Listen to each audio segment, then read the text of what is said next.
Hello everyone, welcome back to the Power BI projects tutorials. This video is the last video of the email marketing dataset analysis project. So this is how the final report is looking like. I have arranged all the visualizations that we had created in the previous videos into one report. So this would be the final report which would be shown to all the users or whatever your target is, right? I have made few changes, like I have added some cards for the female users. Next, what I have done is I have changed the values for this particular donut chart. In case you are wondering how can you change the values, what you're gonna do is just go to this home tab, and in this home tab there is this transform data option. Once you click on it, the Power Query editor will open for you.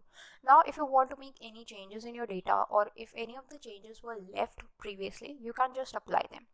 What I did here was I went to this living status column and changed the values using the transform tab's replace values option.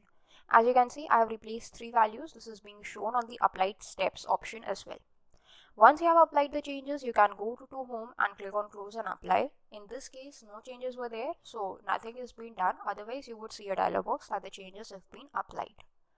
Next, what I'm going to do is add a shape into it that will tell us what this dataset is all about. So you can just select any shape of your choice and arrange it somewhat like this in order to get a glimpse of this whole report like this. You can arrange its size as per your wish.